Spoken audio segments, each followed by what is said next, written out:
بسم الله الرحمن الرحيم. இளமை பருவம் என்பது ஒவ்வொரு மனிதனுடைய வாழ்விலும் இன்றியமையாத ஒரு காலகட்டமாக திகழ்கிறது.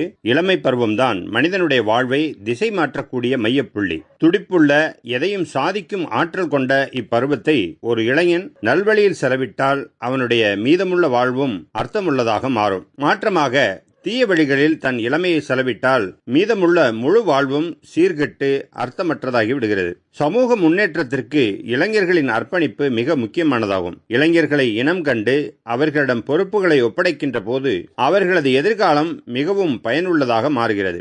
சிறு வயது அறியாமைக்கு சொந்தமானது, வயோதிகம் இயலாமைக்கு சொந்தமானது, இளமையே சாதனைக்கு சொந்தமானதாகும். உலகில் சாதனையாளர்களாக வலம் வருபவர்கள் தங்களின் சாதனைக்கான விதையை வாலிபத்தில் தான் தூவினார்கள்.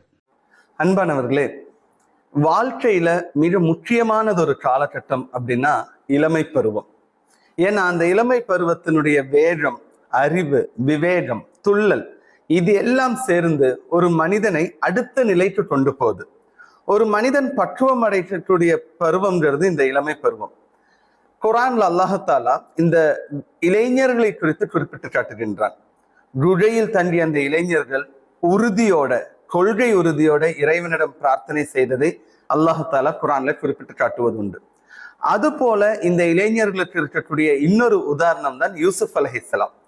என்ன பிரச்சனை வந்தாலும் சரி, அல்லாஹுக்காக, அல்லாஹனுடைய கட்டளையை அடிப்படையாக கொண்டு அதை பின்பற்றணும்ன்ற அடிப்படையிலேயே வாழ்ந்த நபர் தான் யூசுப் அலைஹிஸ்ஸலாம்.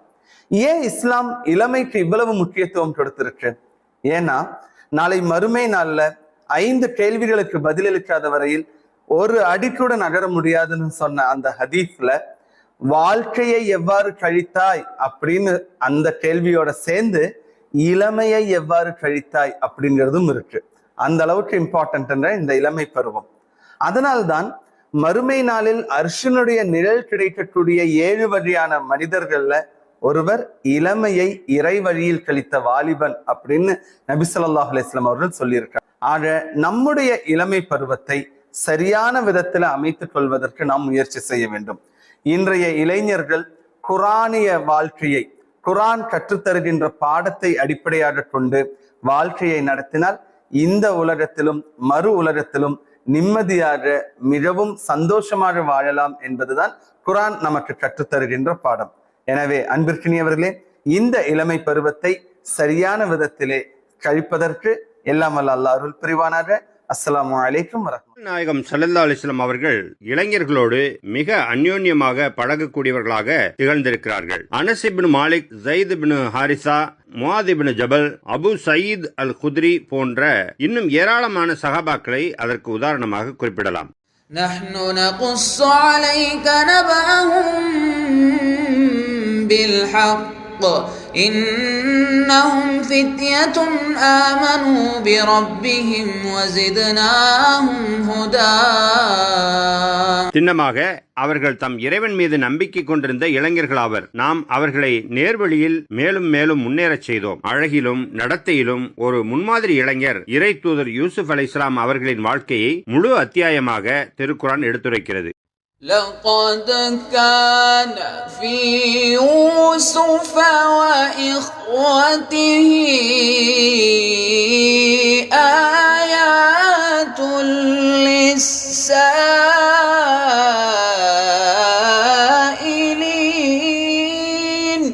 யூசுப் மற்றும் அவருடைய சகோதரர்களின் வரலாறு பற்றி கேட்பவர்களுக்கு அதில் பெரும் சான்றுகள் உள்ளன. இளைஞர்கள் ஒழுக்கமிக்கவர்களாக மிளர வேண்டும். திருமணம் பாவமான வீணான விஷயங்களை விட்டு காக்கும் கேடயமாக உள்ளது என நபிகள் நாயகம் ஸல்லல்லாஹு அலைஹி வஸல்லம் அவர்கள் வழிகாட்டி இருக்கிறார்கள். முதுமை வரும் முன் இளமை பருவத்தை ஆக்கப்பூர்வமான முறையில் பயன்படுத்து என நபி ஸல்லல்லாஹு அலைஹி வஸல்லம் அவர்கள் கூறியுள்ளார்கள். உளிப்படாத கற்கள் சிற்பமாகுவதில்லை, பட்டை தீட்டாத வைரங்கள் ஜொலிப்பதில்லை என்பதே உண்மை. இளமை பருவம் என்பது ஒவ்வொரு மனிதனுக்கும் கிடைத்த பெரும் பாக்கியமாகும் என்பதை உணர்ந்து நல்வழியில் செயல்படும் மூத்தோர் சொல் கேட்டு நடக்க வேண்டும். இளைஞர்கள் சமூகத்தில் மதிக்கப்பட வேண்டியவர்களாவர். ஆகையால் அனைத்து சமூக கட்டமைப்புகளிலும் உள்ள மூத்தவர்கள், அறிவுஜீவிகள், துறை சார்ந்த அறிஞர்கள் இளைஞர்களை சமூக பணிகளில் ஈடுபடுத்த முன்வர வேண்டும். அவர்கள்தான் எதிர்காலத்தின் நம்பிக்கை ஒளி.